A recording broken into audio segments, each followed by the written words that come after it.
call Fed and State to order Tuesday, February 15th.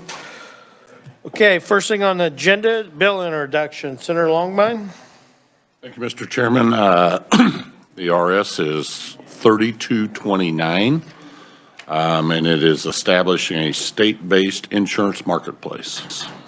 Okay, any questions? Any objections? The bill's introduced.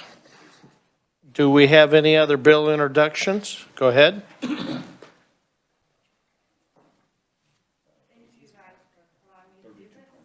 Oops. Thank you for letting me do this. My name is Charlene Justice from Goodland, Kansas. I'm introducing RS 3073 for longer-term psychiatric care for kids because the fact that there isn't any for kids after a PRTF that's only 6 to 9 months, and when you get a late diagnosis, there's a lot of help needed.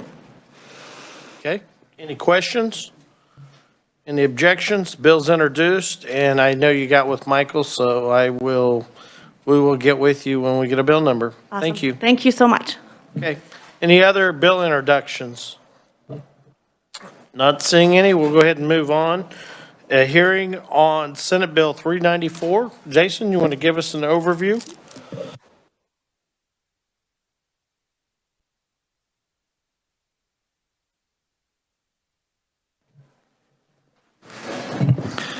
Thank you, Mr. Chairman, members of the committee. Senate Bill 394 amends one statute regarding advanced voting ballots. This is 25-1132. You may recall this statute was amended last year in House Bill 2183, and that amendment, it struck language that it granted the Secretary of State some authority to extend the deadline for returning advanced voting ballots beyond the 3 days post-election day. Under the current statute, the deadline is the last delivery of mail by the United States Postal Service on the 3rd day after the date of the election. Senate Bill 394 would further amend that deadline to strike the 3 days after the date of election and instead require all advanced voting ballots be returned by 7 p.m. on the date of the election, which coincides with the close of polling locations on that day. The bill will go into effect on July 1st of this year if enacted, and I'd be happy to answer any questions. Thank you, Mr. Chairman. Jason, I don't know if you recall, I introduced a bill that would require that if the signature, like of a person who is disabled, if their signature wasn't legible, or if that signature on the outside of the advance ballot envelope was unreadable, that the election commissioner statewide would have to contact that person, giving them an opportunity to sign their signature or confirm that. So with the passage of this legislation, how will it affect that current law that says election commissioners, you shall do that? And then my other question would be, Jason, so currently when we file our taxes, so we have a deadline and we can go that, what is it, April 15th, and in the U.S. postal boxes, there's sometimes a special box there. If you get it in there by that date, it still counts.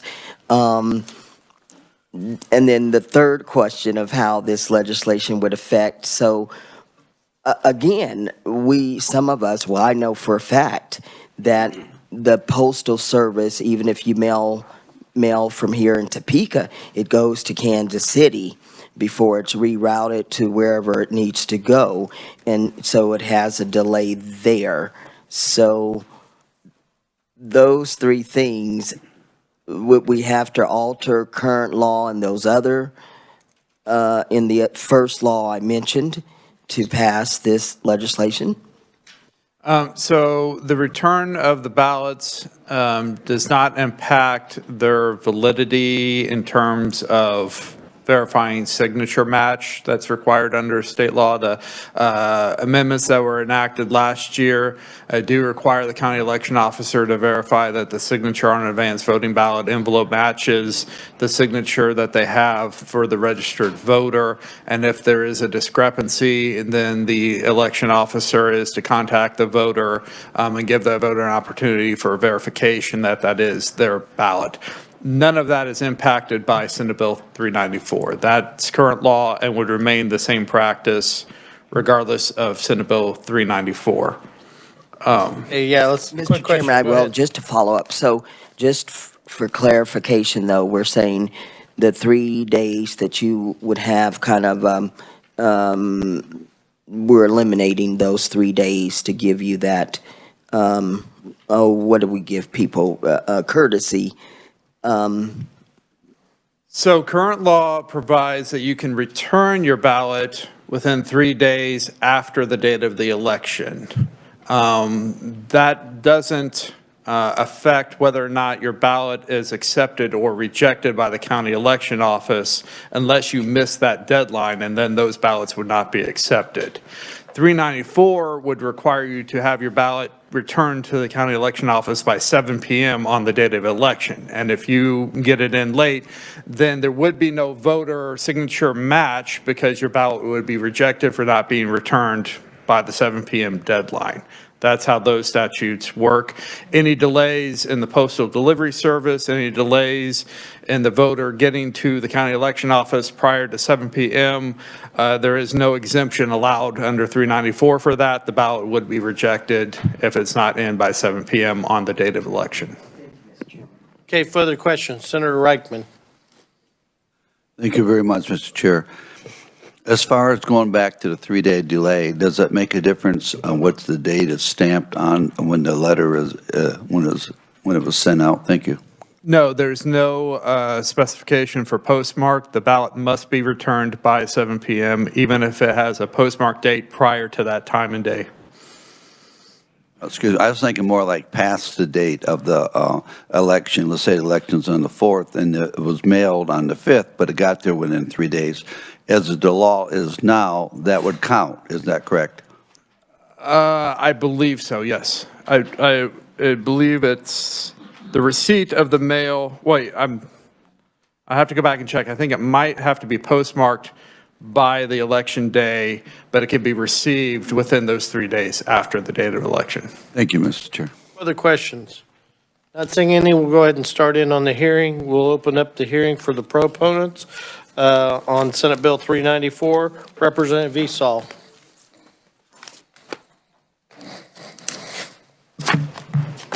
Thank you, Mr. Chair, and Chairman Olson, Vice Chairman Hildebrand, Ranking Member Foscato, members of the committee.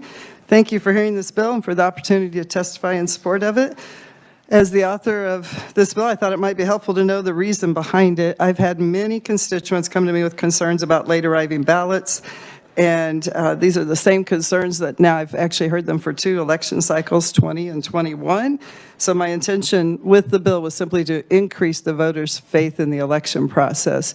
The changing outcome as vote totals are changed from day to day after as the mail ballots come in has made people doubt whether or not everything is being done in a proper way. And no matter how much I explain to them the process, they're like, but the election day was over. Why are we still accepting ballots after election day?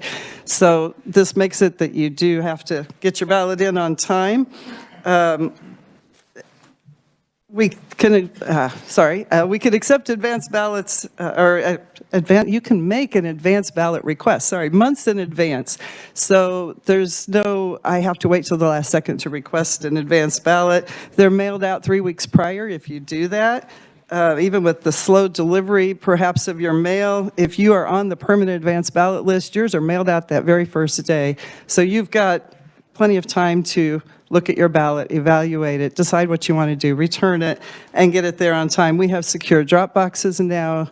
As far as I know, they're in every county. You can return them that way. You can take them to the election office or to your county clerk. You can return them on election day to any polling location in your county. So we have a number of ways that you can get your ballot returned on time.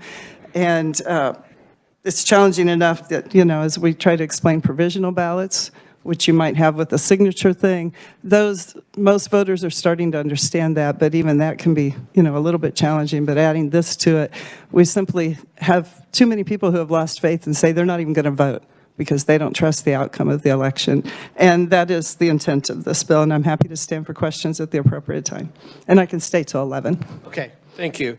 We're going to go through all the proponents. Former Representative Keith Esau. Never had that before. Two members of the same family. Yeah, well, it happened with the Swansons over in the House for a short time. Chairman Olson and members of the Senate Fed and State Committee, first let me apologize on my written testimony for putting the wrong committee at the top of the. I got it fixed the rest of the way.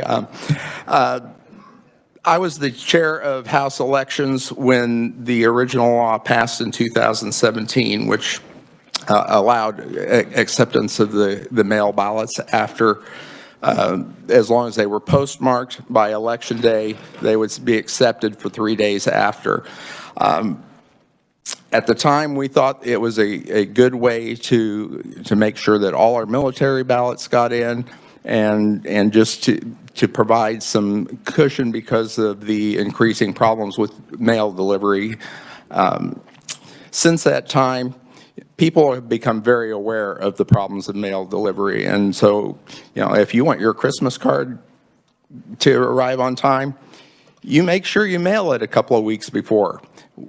And since the advanced ballots have 3 weeks before the election, when they are mailed out, there's plenty of time to return them in time and account for all the delays.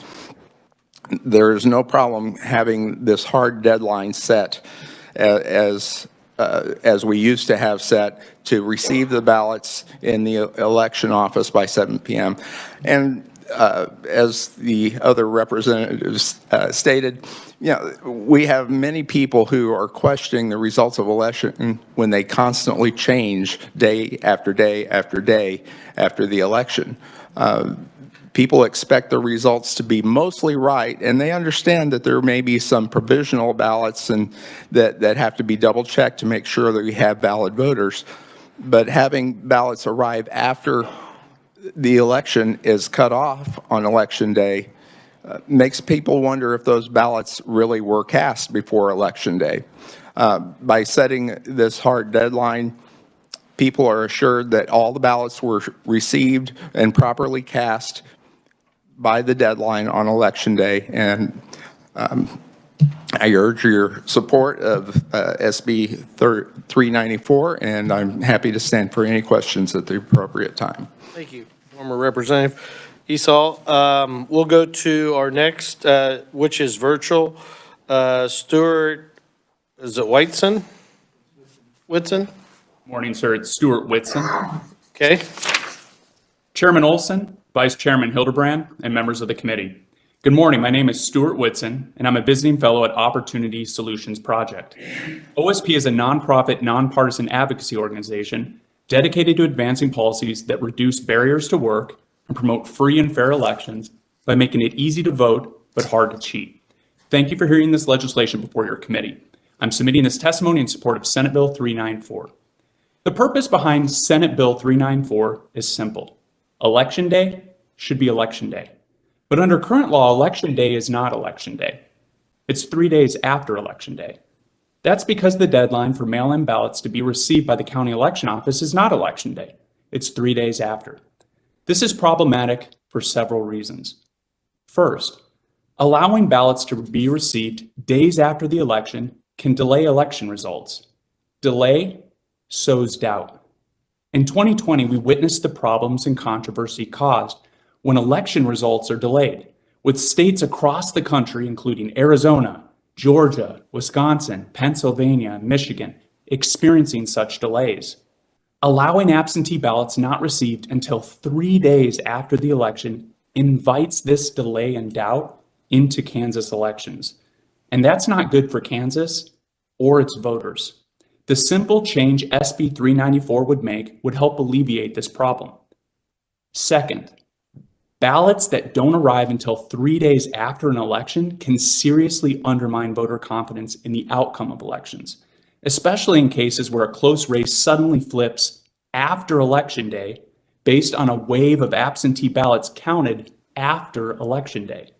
We saw this play out in 2020 in Pennsylvania, Michigan, and Wisconsin, where vote totals early in the night on Election Day put Donald Trump in a commanding lead, only to have Joe Biden eventually win in all 3 states days later after all the mail-in ballots had been counted. Now, it's not hard for a reasonable person to understand why some voters might question the veracity of the outcome when a sudden surge of votes for the underdog comes in at the 11th hour. The fact that those votes come in from an area that was expected to favor the other candidate does not assuage the concern. It only makes it worse. Whether or not there is fraud, and whether or not the fraud is widespread enough to change the outcome of the election, is irrelevant when there's something the state can do to significantly improve the situation. And this bill is that something you can do. Requiring all mail-in ballots to be in the hands of the ballot counters no later than Election Day would surely alleviate the concerns of many voters. Not all concerns, but certainly many of them. Election integrity is not only about stopping fraud, it's also about promoting voter confidence in electoral outcomes. SB 394 would enable the legislature to do just that. And third, creating a deadline other than Election Day can cause serious confusion to voters, leading people to narrowly miss the opportunity to have their vote count because they misunderstood the deadline. This in turn can not only erode voter trust in the outcome of the elections, but it can actually change the results, especially in close races decided by only a handful of votes. In 2020, voters in Kansas saw this firsthand when more than 1,500 voters did not have their votes counted in the August primary because their ballot either arrived too late or wasn't postmarked by Election Day. These are 2 factors entirely out of the control of the voters, who may have in fact dropped their ballot in the mail on time on Election Day. Presumably, these voters believed that so long as they dropped their ballot in the mailbox on Election Day, their vote would count. But they were wrong. And these lost votes very well could have changed the outcome of the election, according to voting rights advocates in Kansas, who noted that 5 state legislative primary races were won by fewer than 50 votes. By making Election Day the deadline for mail-in ballots to be received by election officials, all of these challenges could be addressed. SB 394 would make it clear to voters wishing to vote by mail that merely dropping the ballot in the mailbox does not guarantee the vote will be counted, the same way it would were it handed directly to an election official. For myriad reasons, some voters are going to be willing to accept this risk, and perhaps they'll be motivated to get their ballot in a little bit earlier than they would have otherwise. Other voters will decide to hand deliver their ballot if they find themselves too close to Election Day to trust the mail to deliver their ballot on time. But these are both positive outcomes. Regardless, the expectation will be clear to all, and fewer votes will be lost due to nothing more than confusion. Through SB 394, more votes will be saved, counted, and ultimately more votes will matter. Election Day should be Election Day. For all these reasons, I urge you to support Senate Bill 394. Thank you for your time.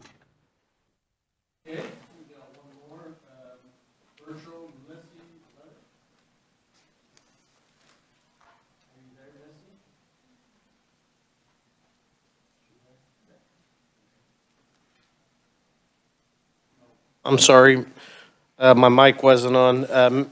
We got one more virtual, Missy Levitt. Hi, thank you, Mr. Chairman and members of the committee. I just also want to stand as a proponent for Senate Bill 394. It's a tough follow-up there with Mr. and Mrs. Esau and Stuart Whitson. I would like to echo everything that they said. I mostly agree with this bill because it gives people a little bit of personal responsibility. Just know there's a second pack on the side that has hers in there. Just, it's a single page. Go ahead. I'm sorry, Missy. No, it's fine. So I just want to echo, I like the part of this that leaves personal responsibility as adults and voting for members that represent you and leaders of this country. I think that, knowing how your mail is delivered and what time that should arrive and how the deadline for that is a matter of personal responsibility. And to some extent, we should definitely just make election day. And when the polls close, all ballots and further receiving of ballots should cease at the same time that the polls reflect. And I just encourage everyone to vote for this. And that's about all I have for you today. Thank you guys so much for allowing me to testify. Okay, we have several written proponents after that. Is there any other proponents that want to testify here? Okay, we'll have questions in. Do we have questions for Senator Fasquedo? Thank you, Mr. Chairman. I'm going to talk real fast while I ask my question to former Representative Esau. Mr. Chairman, voting is very important to me. It was even listed in my mother's obituary. And so I really, really care about this. Ever since I've been in the Kansas Legislature, even serving in the House of Representatives, I served on the Election Committee and now here in the Senate. And I think that you and I have sit across from each other during some conference committees. We work together on this bill. So when you talk about eliminating those 3 days, Mr. Chairman and others, I want to say this. You have to walk a mile in my shoes. So when we think it's so easy for people to just get their ballots back on time, just hop in their vehicle and drive wherever, or to the post office or to the election office, it's not that easy for a lot of my constituents that don't have vehicles. I represent a community where Cerebral Palsy Foundation is in my district, Timbers facility with people with disabilities, and forever I can remember them calling me saying, can you come and pick up my ballot? I don't have transportation to get to buy a stamp to mail it off. And so we have limited the amount of ballots you can go and pick up and deliver for people. Mr. Chairman, once I tested it myself. I got on the city bus, the Wichita Transit System, which doesn't run often, and just a round trip took 2 hours and 20 minutes to do something that I was able to do in 15 minutes in my vehicle. So it's not as easy as we think to get that ballot back. I even introduced legislation that we all voted for and passed into law, Mr. Chairman, that has not been implemented, that you could vote on election day. You could at any location. That's not been implemented yet to help people vote. So I'm concerned. You already mentioned in your testimony, you mentioned about us making sure that our military members could vote. But with the passage of this legislation, and I've heard from other proponents that people don't trust the election. Well, what about when we vote for when the election commissioners canvass, they have to count those provisional ballots. They do that after the election, and a lot of people don't think that their provisional ballot voted when they were there in person on election day voting, and that ballot was put in the box. So what's the difference of us counting the ballots afterwards, the advanced ballots, maybe from a person with disabilities, that, they finally got that stamp to mail it off, or counting the provisional ballots? You're still going to have to count them. Our law says that your vote still counts.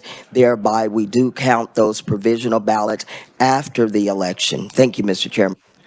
The big difference between provisional ballots and mail ballots is that mail ballots we are accepting after Election Day. Provisional ballots are all cast by Election Day, and so there's not a question of were these ballots sent on Election Day and just didn't get the postmark and got in, or or sent the day after, because we found out while we were assured at the time that there would be postmarks. There are not postmarks on most mail, and even including ballots. And so it's hard to determine whether the ballots were were sent on time. By setting the deadline on Election Day for every ballot so that every ballot is received by Election Day, we have the confidence that nothing came in afterwards. Nothing was put in there that shouldn't have been put in there. They were ballots that were officially received. Hang on a second. Is there any questions for Representative Esau? Because I know she's got to leave. Senator Francisco, I'm sorry. Thank you, Mr. Chair. You're a newbie today.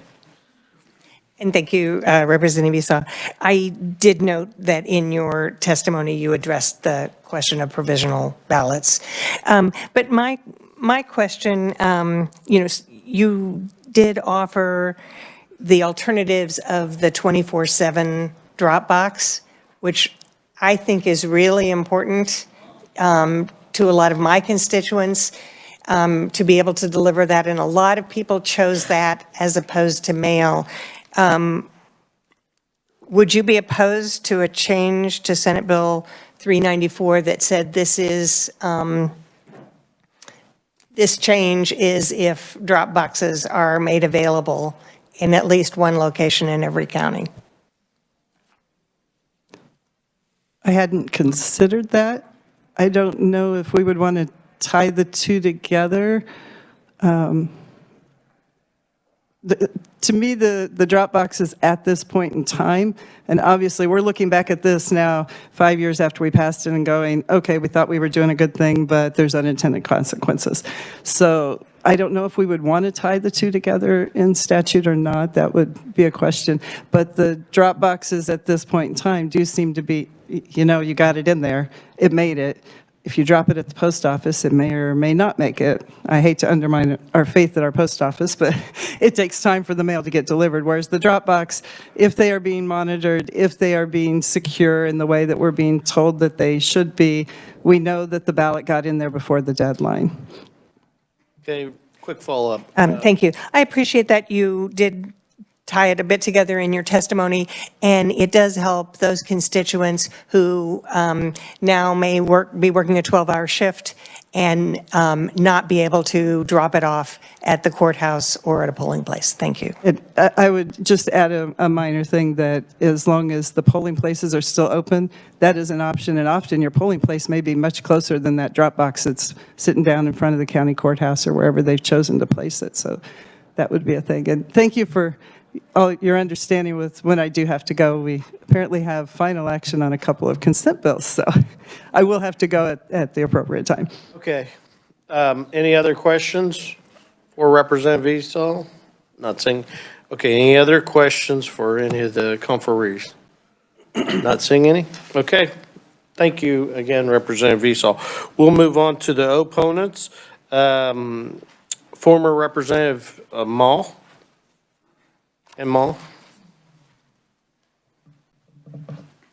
Thank you, Mr. Chair. It's good to see you all today. And committee, I appreciate the opportunity to be here. I am here today as a Kansan who has a passion for voting rights. I believe we're a better state and a better nation when everyone is given access to the franchise. So when I see bills like this that attempt to stop people from voting, I have to be here in person because it's just wrong. There were 3 really good reasons why you guys passed the bill back in 2017. First, everybody thinks if you get it in the mail by Election Day, it's going to get counted. People would have been surprised and upset to know that for years and years, their ballots were thrown out when they thought they were being counted. It's a logical thing to think, I drop it in the mail by Election Day, I'm going to get counted. But we knew that wasn't happening. But there was an easy fix. That was number 2. This was easy to fix. We can let the mail work, and 3 days was a reasonable amount of time. We didn't want to go 20 days or 30 days, but 3 days was a reasonable amount of time. The third reason was the U.S. Postal Service is a mess, was becoming a big mess, and it still is. In fact, that was about the time when they started sending all the Topeka mail to Kansas City to be processed. The cities of Hayes, Salina, Dodge City, and Hutch were moved to Wichita, so their mail had to go long distance. Liberal was sent to Abilene, Texas, and the processing for Colby was moved to North Platte, Nebraska. So who knew when your mail would be received? So when you made that change, which I would like to remind you was on a totally bipartisan basis, it passed in the Senate. I know Senator Olson and anybody who was here then, 40-0. And it passed in the House 123-1. You'll have to ask Representative Carmichael why he voted no, but you could spend all day thinking about those kinds of things. But it was the right thing to do. It was a common sense thing to do, and it stopped thousands of ballots from being thrown out. And if you look at what the Secretary of State reported to you last time this came up, I think Katie was here, and she noted that if this bill had been in place in 2020, not 1,500 ballots, but more than 32,000 ballots would have been thrown out. And you guys know that, so I don't even know why we're even talking about this bill. Talk about destroying faith in the election system. And these ballots are not late arriving. Under the law, they are totally valid ballots. And I think the Secretary of State has told you more than one time that the 2020 election was safe and fair, and the right people, the people who got elected, were elected. Couple this with the ridiculous notion of not allowing ballot boxes outside of the election office, and with no longer allowing neighbors to help neighbors return their ballots, you have massive voter suppression. Part of my testimony was a chart that I got from the Shawnee County election office. And I think that in a normal year, whatever that looks like when you don't have COVID, that 32,000 number would only have grown. Because if you look here just in Shawnee County, we had 8,690 ballots returned to mobile drop boxes. And if you take away the drop boxes and you put this bill in place, it's just massive voter suppression. And while I'd like to think this is not about partisan politics, I just want to talk about the numbers for a minute. On the Secretary of State's website, I learned there was a huge increase in mail-in ballots, as we suspected, between 2016 and 2020. There were just 173,000 mail-in ballots in 2016, but in 2020, there were 459,000 mail-in ballots. That huge increase can somewhat be accounted for by COVID, but I think the trend to vote by mail is going to continue. Folks like voting from home, especially Democratic folks in the Democratic Party, because you see in 2020, 174,000 Republicans returned their vote by mail, but 212,000 Democrats returned their votes by mail, even though there are 70% more Republicans in this state than Democrats. Democrats sent in almost 40,000 more ballots by mail. That's an astounding number. So while you can talk about what you want to talk about, it looks to me like this is trying to stop Democrats from voting. You know, this bill has nothing to do with voter fraud and everything to do with voter turnout. And I hope and I pray that this body in the House will return to the same bipartisan, common sense approach we had to helping every voter vote that we did back in 2017, and that you will stop this bill right here. I'd be glad to stand for any questions. We'll hold questions till the end. Thank Thank you. Former Representative Mike Burgess. And you can add me to the list of former election chairs, too. Great to be amongst good friends. As the chair said, I'm Mike Burgess. I'm the Director of Policy and Outreach at the Disability Rights Center of Kansas. And you have my testimony in front of you, so I'll just kind of jump through and try and hit the high notes because I know we're pressed for time. As was previously said, I mean, mail has been closing. They've changed their sorting facilities. They've closed facilities. I know during testimony last year, there was discussion during the hearings that it can take up to 7 days each way for mail to get to some parts. And it's not even just the rural parts. I don't know what the rhyme or reason is on that. But clearly, I mean, that's taken a lot of time. So while the advance ballots are mailed 20 days prior to the election, if you take 14 days out of there, you're only left with 6 days to try and do it. And again, that sounds like that's plenty of time. But as Senator Fascadeau said, walk a mile in my shoes. Well, some of my self-advocate friends, they have a saying that says, wheel a mile in my chair. And so if you take an individual who does have mobility challenges, they may require assistance just to get out of their house. You take, I know I've heard of another advocate talking about with his dexterity challenges, try putting an oven mitts on and then filling out your ballot and stuffing it in. It can be a challenge. And so you require assistance. Well, folks that live on their own, if they don't have friends or family, they have to get somebody to help provide that assistance and then obviously sign the necessary affidavits to be able to do that. And again, this is for the individuals who are signed up and on the permanent advance list. And that is a phenomenal tool. We promote that to individuals with disabilities all over the place and encourage them to sign up for that, because the best part of that is the ballots are mailed 20 days out and you have the maximum amount of time. But believe it or not, just like a lot of folks, there are a number of people with disabilities who like to vote on election day. And so again, for somebody with mobility challenges, they may find out a day or two before the election that the person they were planning on helping them or provide transportation changed. So what do they do now? I mean, they have to try and reach the election office and try and jump through a lot of hoops and hurdles. I guess so. I'll kind of skip ahead a little bit here. While this seems like a simple change, obviously I've explained, the compounding challenges, but if you take this 3 days along with, the elimination of FedEx and UPS, which is another tool that can be used to help provide next day and maybe more convenient, you eliminate drop boxes potentially. I mean, some of these other changes that are being discussed, you can't just take these, make a decision one at a time on these.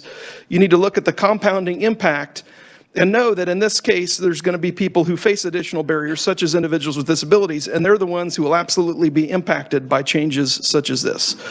And so in a nutshell, I just want to make sure, the committee, it's your job to weigh the pros and cons of this. I just want to make sure that you're well aware of the consequences, because often that's one of the challenges, is trying to figure out what the unintended consequences are of a change in policy. The 3-day grace period, while it was a fairly recent one, as was discussed by previous conferees, it has dramatically benefited people with disabilities, and they very much appreciate that change. And so I just wanted you to be aware of that as you consider that. And with that, Mr. Chairman, I'd be happy to stand for questions at the appropriate time. Thank you, former Representative Mike Burgess. Aaron Woods, virtual. Hi, just getting my video and sound on here. Okay. Good morning. Thank you for allowing me the opportunity to testify this morning. My name is Erin Woods, and I live in Johnson County. I'm speaking today in opposition to Bill SB 394 that removes the 3-day voter protection period for advanced ballots. Voters should not have to worry about mail delays or other issues arising that could delay their ballot and cause their vote to be thrown out. Last week during I'm especially concerned about out-of-town and out-of-state college students and how this bill could disenfranchise them. Last week during the hearing for SB 388, a legislator questioned why a voter's ballot would ever arrive late to their address, seeming to think that this couldn't happen. Well, mail delays do happen, and I want to provide you with a concrete example. Had SB 394 been in place in 2020, my son's ballot would have been thrown out were it not for that 3-day voter protection period and his ability to use FedEx. He attends school in California and applied for his ballot as early as possible. However, the week before the election, his ballot had not arrived. He called the election office and they confirmed they had sent his ballot on the first day ballots could be sent out. They suggested sending him a provisional ballot in case his original ballot didn't arrive in time. And knowing the mail delay he had already experienced, he decided to have that provisional sent to his home address, our house here in Kansas, and then we spent $53 to FedEx it to him. The provisional ballot arrived on campus late Saturday after USPS and FedEx were both closed, and they were also closed on Sunday. So his first opportunity to return his ballot was on Monday, the day before the election. With his provisional ballot, he did have, because it arrived on Monday, or he was able to send it on Monday, he did have that opportunity to send it overnight and have it arrive on election day. But that would have cost him more than $50. So at that point, he'd have spent over $100 on his vote. So in his case, that 3-day voter protection period actually allowed him to send that ballot for just $11, with it arriving on Thursday after Election Day. So his ballot was postmarked the day before the election, but didn't arrive until Thursday. So in the end, his vote only cost him $64, still expensive. So that's one point I'd like to make, is that college students should not have to pay exorbitant amounts for their votes to be counted. So that's another piece of that 3-day voter protection period. But then I'd also like to suggest, what if he had waited for his original ballot? As a college student, I happened to be kind of involved with voter turnout, and I kind of knew, how to help him get that provisional or talk to the election office. But a lot of college students would just wait for that original ballot. And his actually did arrive, but not until late in the day on Monday, after FedEx and USPS had closed. So his ballot arrived the day before Election Day. And at that point, he had no overnight option to ensure that it would arrive on Election Day. He no longer needed it because he had used the provisional, but just assuming here if he stuck with that original. So under current law, he did have the option of having it postmarked on Election Day, and he had the 3-day voter protection period. So he could overnight it for $50 for arrival on Wednesday, the day after the election, or he also had that option to spend just $11 to have it arrive before 5 o'clock on Friday. But without that 3-day voter protection period, his vote would have been thrown out. So that protection period provided him with options to ensure his vote was counted. And I just want to ensure you that he was not alone. In 2020, as I mentioned, I did help with some voter turnout initiatives and became a go-to source for ballot issues among my friends, many whose kids also were in college. I fielded questions from parents whose kids were studying in Michigan, Texas, and North Carolina, who were concerned because they hadn't received their ballot and it was the week before the election. Knowing how delayed the mail was in getting their ballot to them, many were concerned about how long it would take to return their ballot. So they knew that they had to have their ballot postmarked on or before Election Day, but having that 3-day voter protection period likely made sure many of their ballots were counted, or it's possible some also used an expedited service. So anyways, I also fielded a question from a friend whose daughter was at Mizzou, and she filled out her ballot incorrectly. So I suggested they quickly call the election office, and they were able to have the election office send a provisional ballot to them. But all of that likely caused delays. And again, that 3-day voter protection period was an important safeguard. So I ask that you oppose SB 394. Voters should not have to worry about timing the mail perfectly and worrying whether mail delays may cause their vote to be thrown out. Voting should be easy and as uncomplicated and convenient as possible. And the last thing I'd would want to see are these college students, new voters who see that their vote wasn't counted, and that's just really not going to turn them into lifelong voters, which is what I think we should strive for. Thank you. Okay, Stacy Nolan.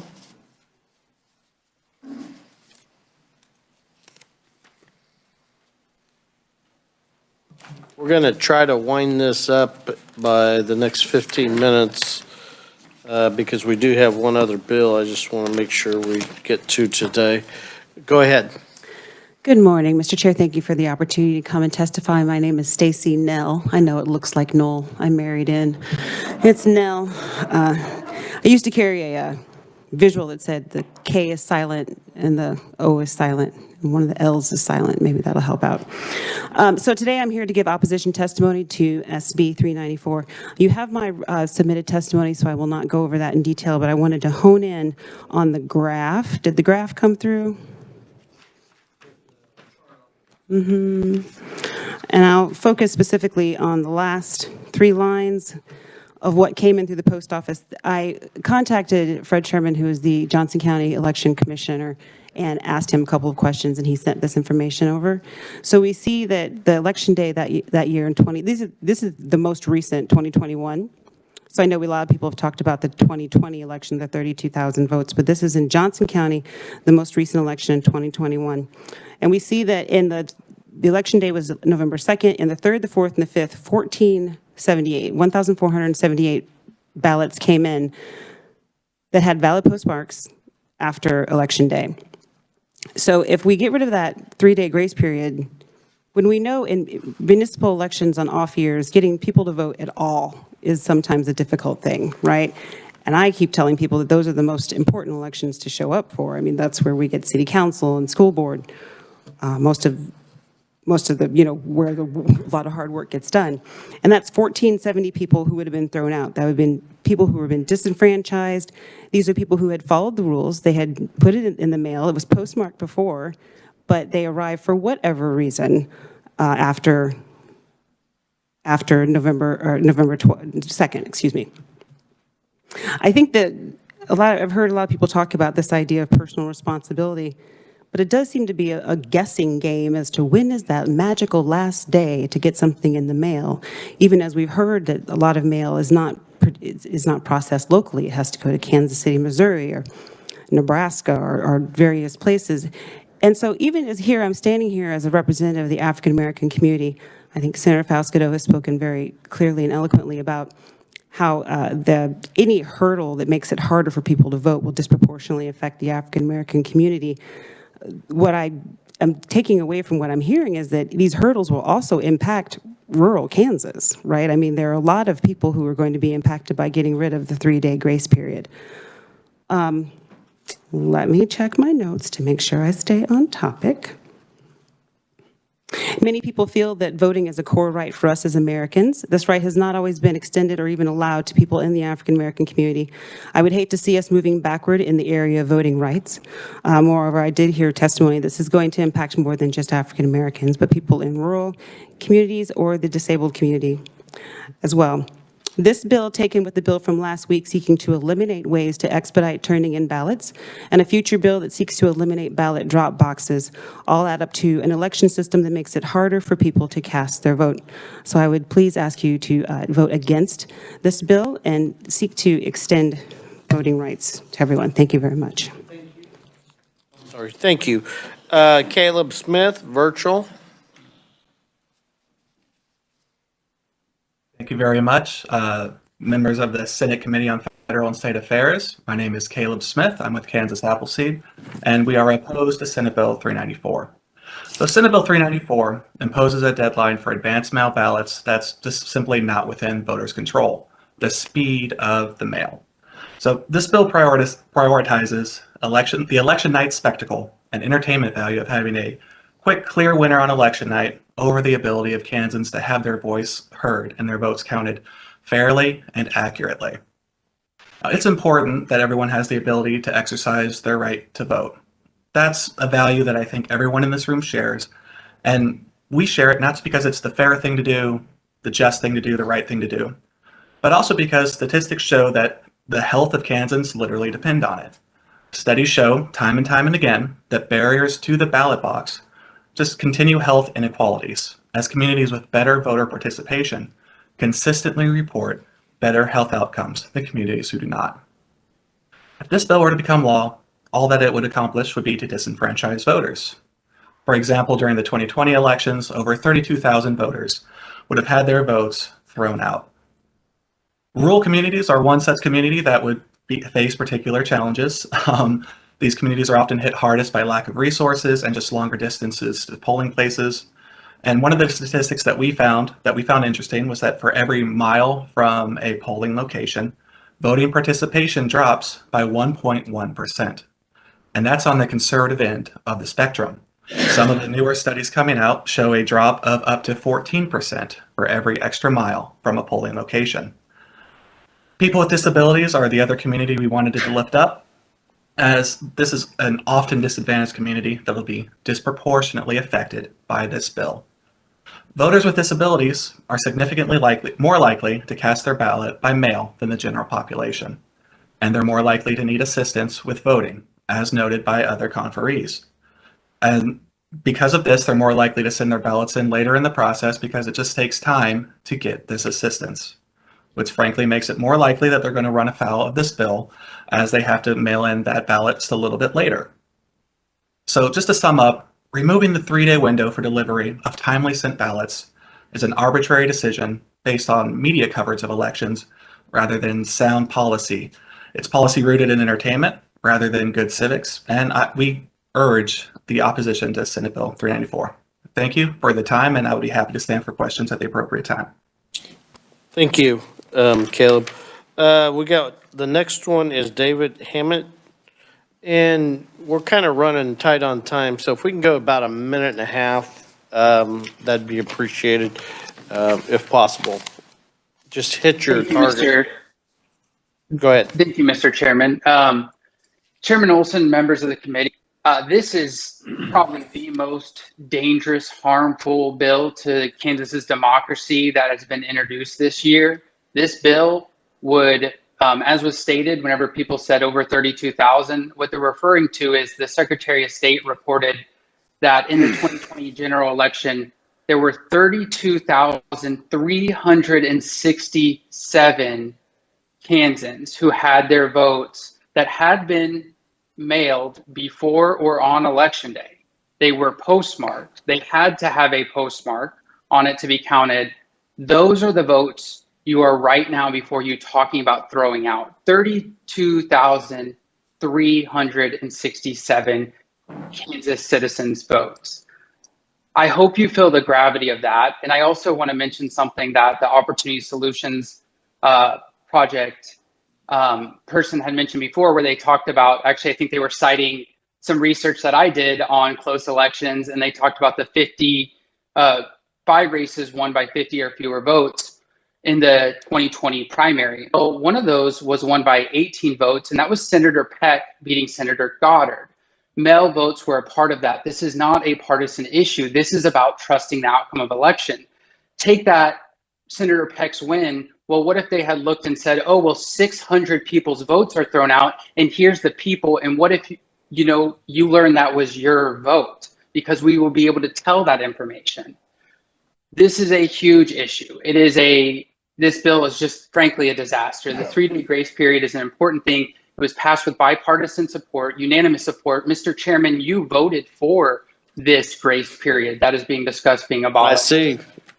The postmark requirement is even farther enforced by the fact that while federal law prevents mail ballots from being manipulated in any way, this committee passed out a proposal from Hildebrand that was SB 11 rolled into HB 2183, which makes it a state crime for that postmark to be backdated and altered in any way, specifically to try to address the kind of concern and conspiracy that's being discussed here. It is a federal crime. It is a state crime to alter that. It had to be cast by election day and postmarked to be counted. Also, I would mention that Representative Esau, who introduced a similar bill last year, is contradicting her own testimony, or sorry, Representative Esau, contradicting her own testimony from last year, where she proposed only reducing the grace period to 1 day instead of completely eliminating it. And she talked about why 1 day was necessary, at least 1 day, because then we would know that people's votes who were just being delayed by the mail process were coming in. Again, this is nothing about personal responsibility of the voter. This is a failure of the government that the mail is not faster. Y'all are the government, so you'll be punishing Kansas citizens for a failure of government process. The last thing I want to mention is that conspiracy-minded individuals who were unsatisfied by all the bills you passed last year are similarly going to be unsatisfied by this bill or whatever you do this year. Kansans will increasingly doubt the legitimacy of the election process if the legislature continues to indulge baseless accusations by passing harmful election restrictions. Please do not throw out tens of thousands of citizens' votes. This bill will actually erode trust in our election, not improve it. I'm happy to stand for questions when appropriate. Thank you, Mr. Chairman. We'll hold questions in. Lucille King. We can sum it up in about a minute and a half. That'd be great. That way we'd have some time for questions, and we still have a neutral from the Secretary of State's office, so. Right. I'm Seal King with the League of Women Voters of Kansas. Most of what I was going to say has already been spoken about the numbers of ballots this would affect, and more on just the reason, though, when this bill did come up in 2017, it was Brian Caskey with the Secretary of State's office that was really a proponent of this bill. I think perhaps even the sponsor of the bill. And he was saying that the U.S. Postal Service had asked for election officials to notify their constituents that mail can often take 7 days or more. And so this bill is a response to actual government request for notifying people that mail can be delayed. And Jamie Hsu, who I believe was the Kansas County Election Official Organization president that year, also testified for this bill and noted all the different changes in the processing centers out of state that our mail has to go through. One of the things we really want to iterate is that where the first discussions in this room today was that ballots didn't have to be postmarked by Election Day, and that's absolutely not true. It's in the same statute. It says specifically, and now we know it's both a Kansas and a federal law, that you cannot mess with that postmark date. It has to be on there, or the election official can't accept that ballot if it's not postmarked by Election Day or before. So we urge you to vote no on this bill and secure citizens' right to vote. And don't forget those that are out of state, whether they're going to school, Kansans going to school out of state, Kansans who are serving their military service out of state, Kansas who are working to do whatever out of state, whether it's provide hospital, nurses and doctors to Iowa hospitals during the COVID, or anything else. The ballots trying to get to them are always taking longer, and often more than a week or 10 days. So please vote no on SB 394. Thank you. Thank you, Michael Popper. If you can do it in a minute or less, that'd be great, because I want to get on to questions and I will attempt to do so, sir. Okay. All right. You also have my written testimony, so I will try to make this brief. Michael Popa, Executive Director, Mainstream Coalition. Chair, members of the committee, thank you for this time today. Mainstream Coalition does oppose SB 394, requiring that all advance ballots are returned by 7 p.m. on Election Day. And from what I understood from the proponent testimony earlier, and we heard from several proponents, is that the reason that this bill is coming forward is because a minority of the population just can't wrap their head around that voter protection period, or why a vote would count after Election Day at 7 p.m. I think that's a pretty horrible reason to enact a law. We do need to obviously have a little bit more education around it. There are some stats I'm going to give you, and you've heard them, but I think they bear repeating. In 2020, 459,225 mail ballots were returned. Over 32 of those were received within the voter protection period. There's no evidence that those ballots were cast illegally, incorrectly, or after Election Day. Kansas voters expect to have their vote counted as long as their ballot is postmarked on or before Election Day, and this is a logical assumption. It's legitimate. It would be a huge learning curve, I think, for these voters. So we would need to enact some sort of education campaign, and the fiscal note or the bill itself does not have any provision in there for education or any funds or strategy around that. We've heard repeatedly that Kansas elections are secure and there's no evidence of voter fraud. So what does this bill do? Unfortunately, it disenfranchises voters, specifically voters who rely on a system of advance ballots that this state has successfully been implementing for over 25 years. When the Kansas legislature 5 years ago enacted the voter protection period, you said to the voters, we understand how important your vote is. We will do whatever we can to make sure that your vote is counted. If this proposed legislation is enacted, you'd be going back on that promise to all Kansans. We deserve the right to cast our ballots safely without unnecessary state government interference. SB 394, as I've said before, is a solution in search of a problem. It's a solution that would make it harder for eligible registered voters across the state to cast their voice. We urge you to oppose passage of SB 394. Thank you so much for your time. Happy to stand for questions. Thank you.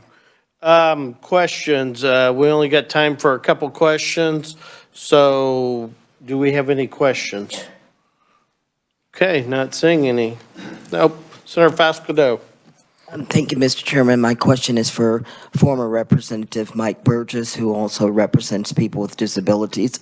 So, Mr. Chairman, I ran for office to help people with disabilities. So, as again, in my district, I also introduced legislation that if a polling location closed that day, or if there were construction, that our election commissioner would have to notify voters where they have moved the new voting location. So that law passed.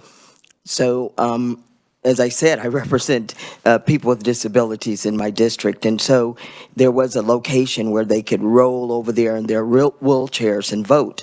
And then that location was closed. So a lot of them that were there, they called me to get a ride to the new location. There was a sign posted on the door, Mr. Chairman, saying you got to go here to vote now. So there's people in wheelchairs.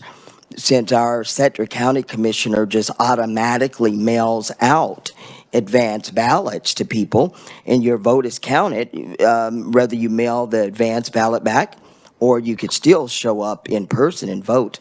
So then a lot of them thought that they could use their advance ballot they had to mail their vote in, and those 3 days helped. However, again, how would this affect, because I mean, people with disabilities, they're like big on voting. And over the years, we've tried to do things to make it easier for those Kansans to vote. So you talked about just getting them up out of the bed to vote. But did you hear about what happens when they get to the location and they can't vote? How does that affect? And for those who still live in facilities, are you still able to go in there and pick up their ballots and deliver for them? Or would this change that as well? Well, thank you, Mr. Chair, and thank you for the question.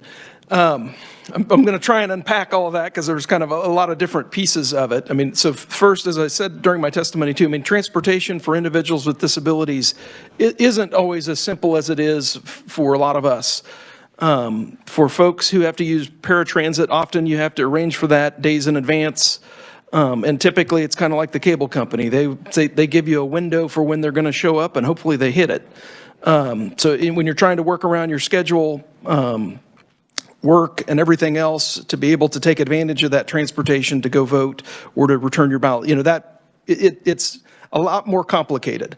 And so clearly, I mean, by eliminating this piece that would impact the availability of mail as an option for some folks, I mean, that is erecting a new barrier. As far as the transportation challenge around a polling place being closed, I mean, I know our election officials, I mean, they do a yeoman's job of trying to get everything to help the elections to run smoothly.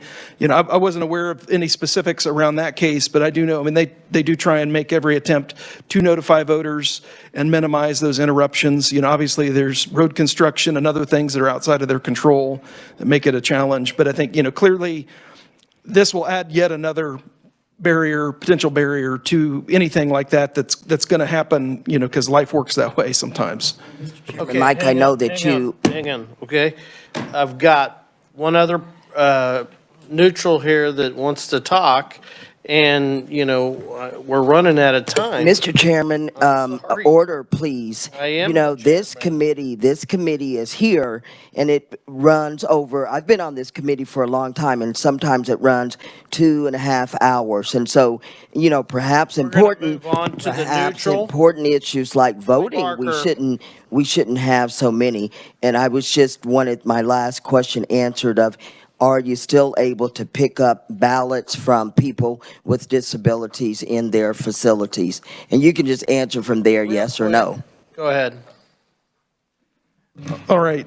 So, I mean, obviously, there was a bill that was passed last year that places some limitations. And then I know within nursing facilities during COVID time, there were additional challenges around the ability to assist voters and to pick up and return votes on election day. So I know we were aware of some specific issues in our office, and the county clerks, again, worked really diligently. Thankfully, the cases I'm aware of ended up as success stories, but those are very much can be challenges, and it is possible that this, like I said, would create an additional barrier. Thank you, Mike Burgess. And Mr. Chairman, please don't slam your hands at me anymore. Thank you. I didn't slam my hands at you. I slammed them at the deal, just trying to get order. I mean, I let you have your question, and you were going for a second question.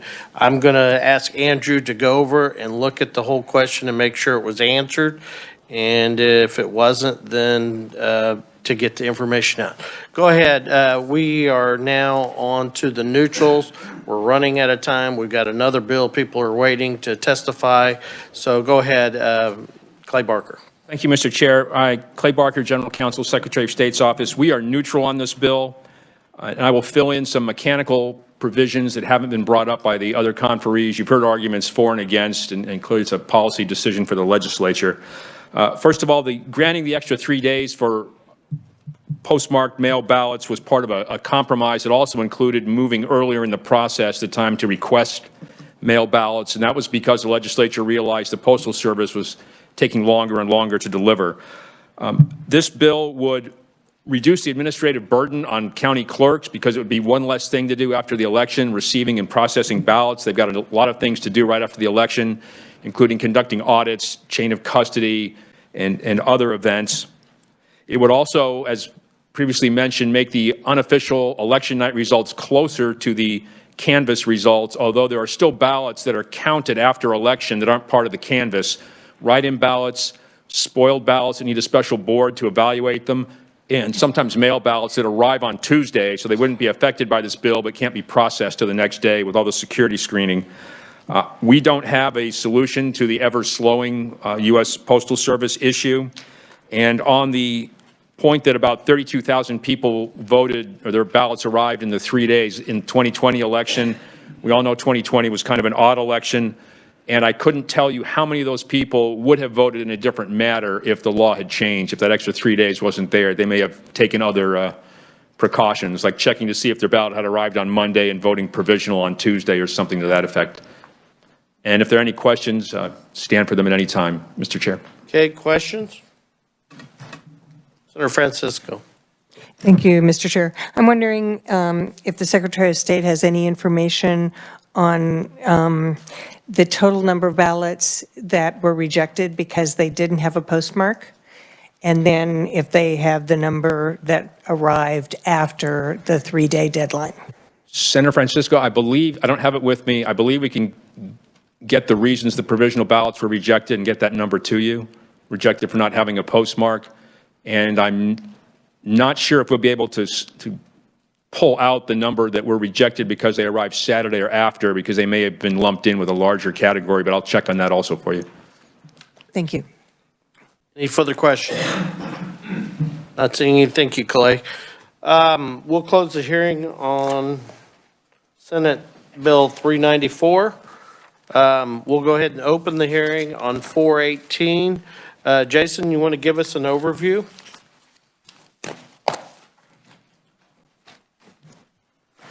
Thank you, Mr. Chairman, members of the committee.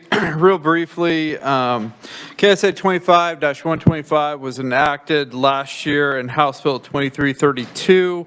It prohibits the executive and judicial branches from modifying state election laws, including by issuance of an executive order. It also prohibits the Secretary of State from entering into any judicial agreements that affect the enforcement or would alter any election procedures unless the agreement is approved by the Legislative Coordinating Council.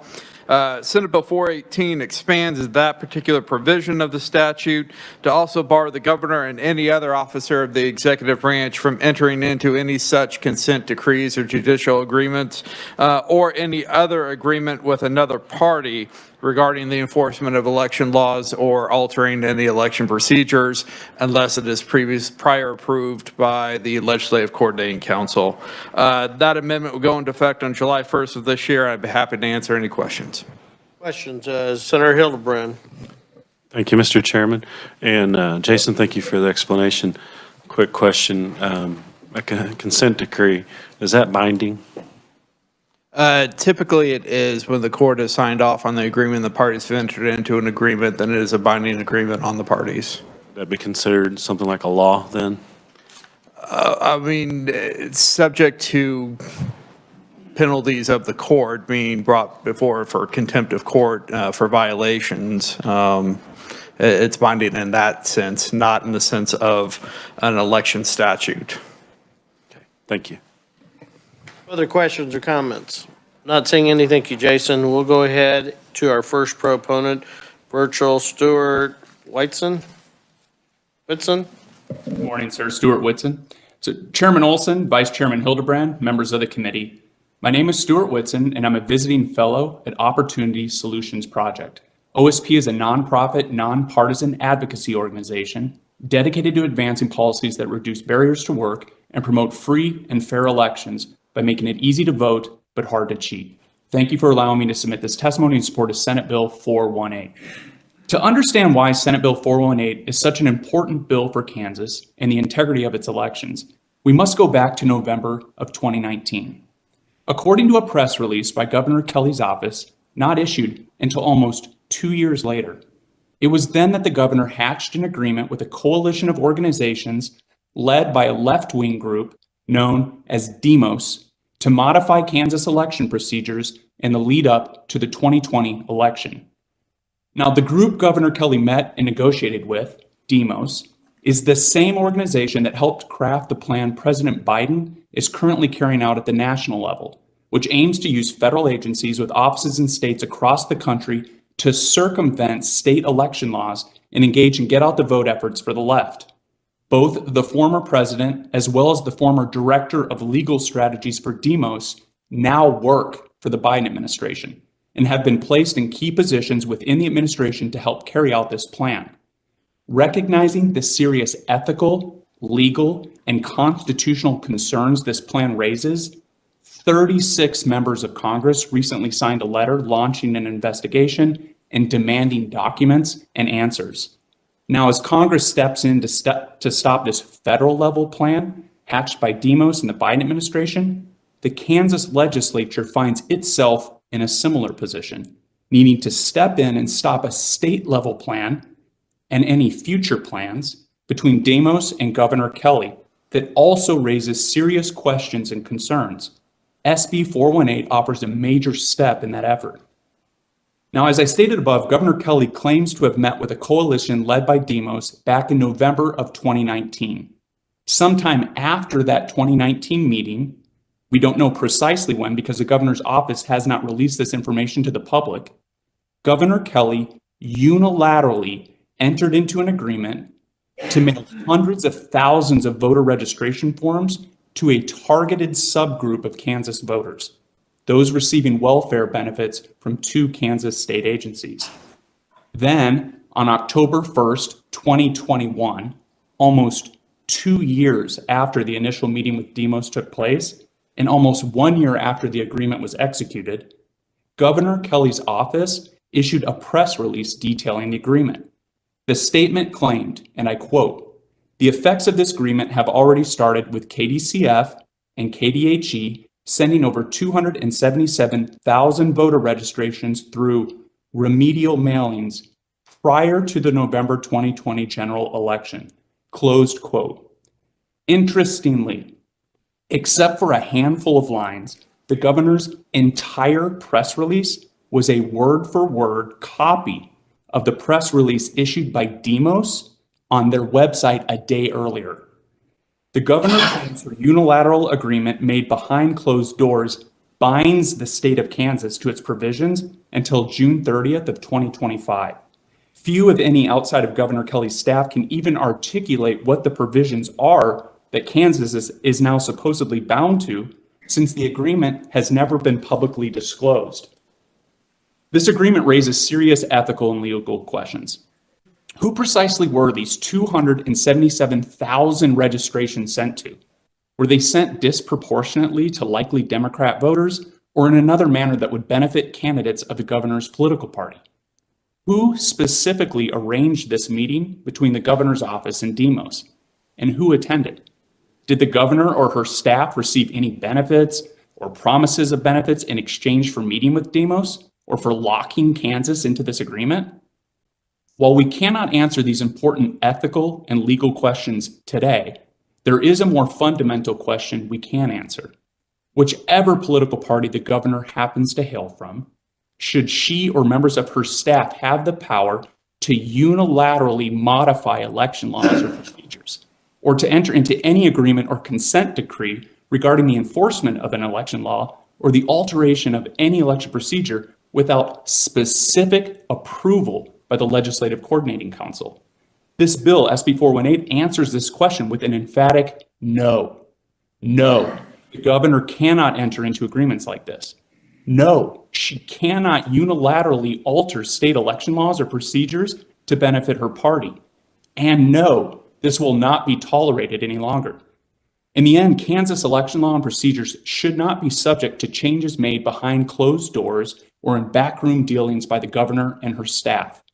Instead, changes to the laws of this state must be made by this legislature using the democratic process. They must be made in the manner we're doing here today, where a proposed bill is submitted, where testimony is taken publicly, and where duly elected legislators from both sides of the aisle are given a chance to ask hard questions and debate the merits of the bill in the public square before casting a vote. This bill would ensure that happens going forward. For all these reasons, I urge you to support Senate Bill 418. Thank you for your time. Looks like we only have one proponent, so do we have any questions?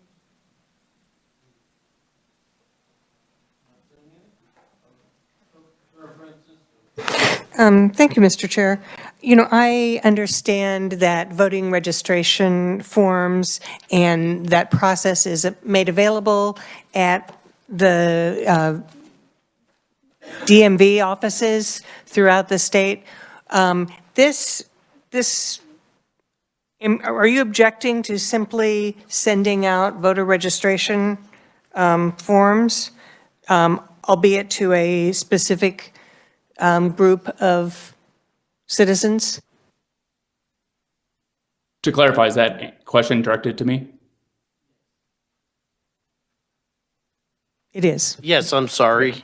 Yes, so not at all. So what you're referring to is something that's encompassed in federal law, which is the National Voting Rights Act, so 1993, the National Voter Registration Act, I should say. And so, of course, we're not objecting to that. But what we are objecting to is the governor and her staff unilaterally making an agreement and binding the state of Kansas to an agreement that the legislature, including yourself, didn't even know about. Like, that is something we adamantly oppose. We think that is unconstitutional, probably illegal, maybe unethical, or definitely unethical.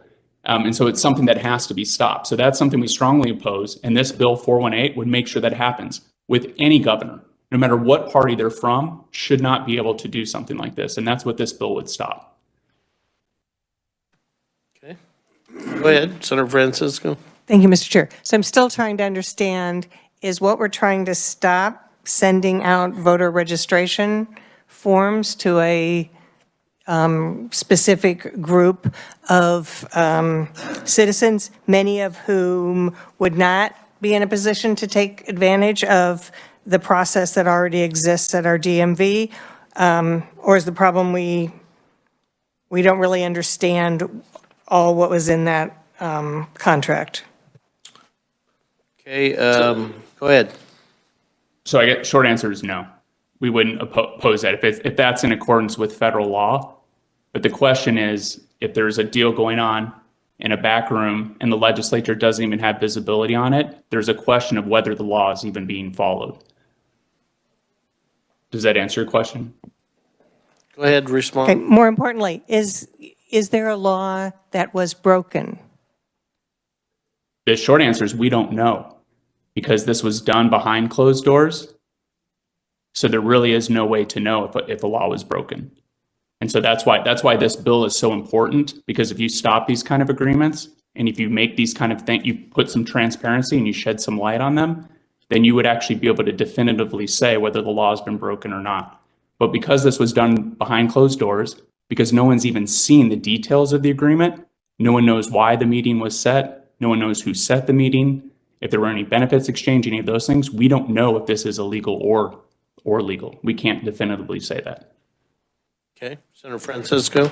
Thank you, Mr. Chair. So I'm assuming that sending out voter registration forms would not go against an election law. I'm still trying to understand what happened that that could have broken a law. And then my other question is, I'm assuming the executive branch has responsibility in carrying out a lot of things. They do have meetings that we don't know about. So as long as laws aren't being broken, I expect the executive branch to do their work to fulfill their responsibilities. Thank you. Further questions or comments?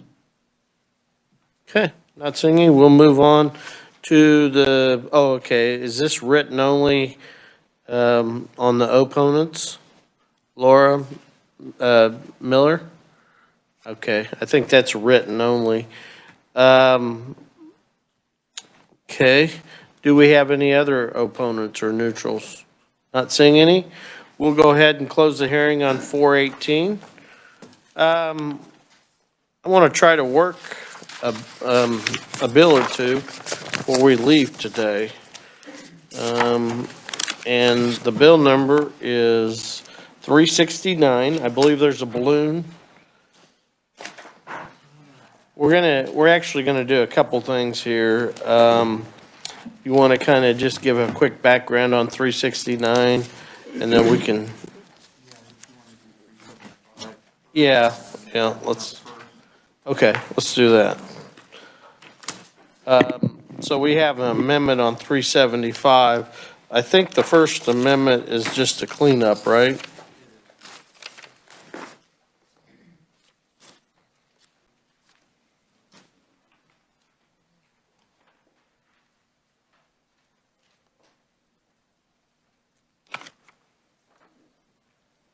This is the tax credit one. And it was kind of a brand new, and we kind of used the angel tax credit, so there was a lot of cleanup in that needed to be done. Jason's looked it over. Go ahead, you've got some things to add? No, Mr. Chairman, I was just going to explain 375 for the committee's benefit. It was the Kansas Housing Investor Tax Credit Act. This was the tax credit program for rural housing investment. The amendment that you see is a cleanup in that it's moving the program from the Secretary of Commerce to the Kansas Housing Resources Corporation. That accounts for a number of the amendments that you see in the balloon. Also, there's some cleanup so that the tax credit program itself conforms to how we issue and can claim tax credits under state law. The underlying bill was a little vague in places on how that process was to work, so the amendments clean up just that statutory procedure. Okay. Any questions on the amendment? Do I have a motion to adopt the balloon? Okay, I got a motion. Do I have a second? Senator Cluse seconds. So motion by Peterson. Any questions or comments? Senator Hildebrand, what's up? I'm just assuming, so forgive me, but I assume we're going to make a substitute bill with to clean this up a little bit? Yes. Okay, thank you. There's a couple amendments, just so you know. We have a motion and a second. All in favor, please signify by saying aye. Against, nay? Passes. Okay, go ahead and hand out number 2.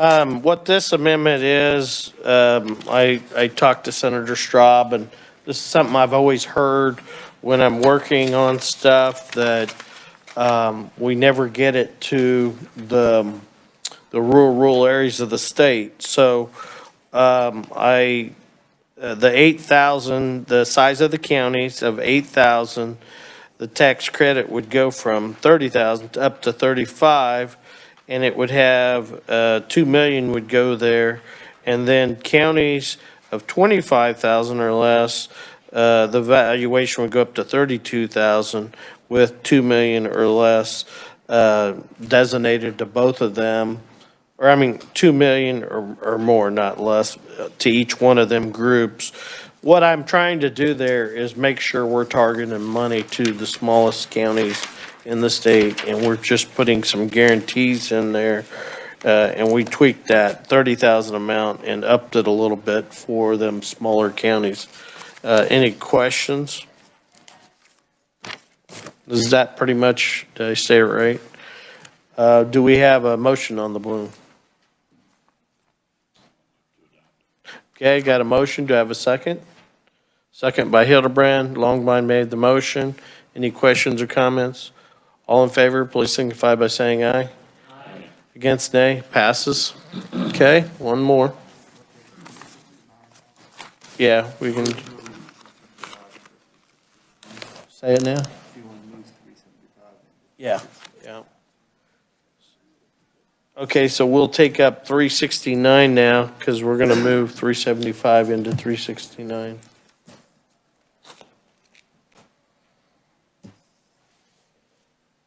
Mr. Chair, Yes. I'm trying to read this very quickly, but I do have a question if you would Go ahead. answer. So this is just on the most recent amendment, and I'm seeing it's for qualified housing projects with a population of not more than 8, and then 8,000, and then 8,000 to 25,000, and then C, then The rest would be up to, 30,000?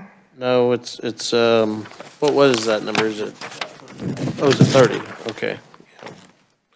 And what I'm trying to do here is target money for sure into certain areas, and then if there's more, it can go in there. But I just don't want to see all the money go to Emporia or all the money go to a town that's a bigger size, and nothing goes to that small county or that small city. I'm just trying to make sure something's targeted there with that amendment.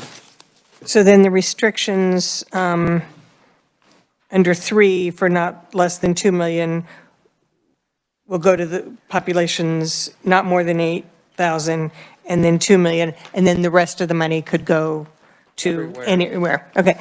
In case I have to explain this in our caucus. Thank you. Yeah, not a problem. We can actually get a side-by-side too when we're done. Go ahead.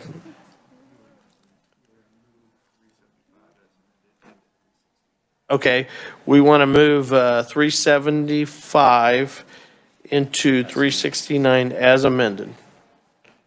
Did you make the motion, Senator Hildebrand, or? Sure. Or do I have a second? We will. Okay. Questions or comments? All in favor, please signify by saying aye. Aye.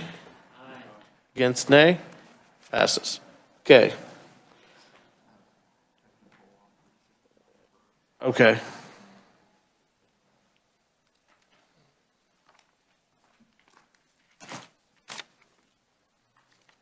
Is this the RHID piece? No, this is just a small. Oh, this is a, okay, I'll let you explain that.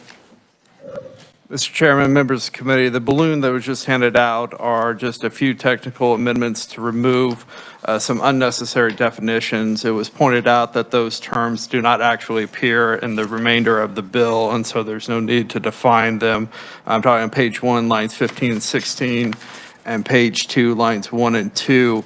And then you also see just some language added on page 1 and page 2 to just make sure those are consistent with terminology we use in statutes.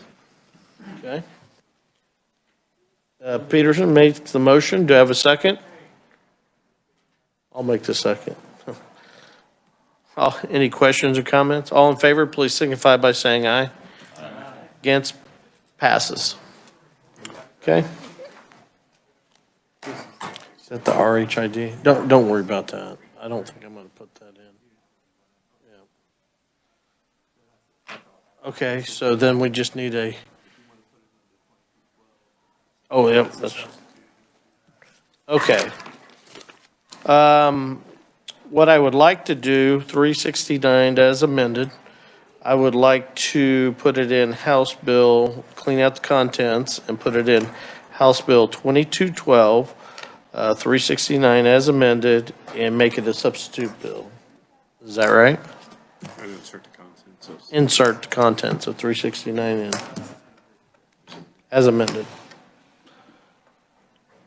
Okay, do I have a motion? Hildebrand made the motion. I'll second it. Any questions or comments? All in favor, please signify by saying aye. Aye. Against, nay. It passes. All right. I think, go ahead, Senator Peterson. Mr. Chairman, if we can go back to that order of business, bill introductions, I do have a bill. We can do that. Go ahead. Just for procedural clarification, all we've done so far is just put that contents of 369 into, that we haven't passed anything out, so. Yeah. So we need one more motion, yeah. Okay, I'm getting ahead. Okay, so the motion would be to pass out House Bill 2212, the substitute for 2212 as, well, no amendment, just substitute. Do we have a motion? Senator Peterson, Senator Longbine seconds. Any questions or comments? All in favor, please signify by saying aye. Against? Passes. It's out. And do a side-by-side, guys, for that, all the things we did. Senator Peterson, go ahead with your RS number. Yeah, 22 RS 3226. It's on behalf of the Kansas State Rifle Association. It's a bill on 1050. I'd like to introduce RS number 22 RS 3226, a bill dealing with gun safety education on behalf of the Kansas State Rifle Association. Okay. Any questions? Any objections? It's introduced. Do we have any other bills, or are we good on introductions? We'll work on that other one later. Okay. Thank you. We're adjourned.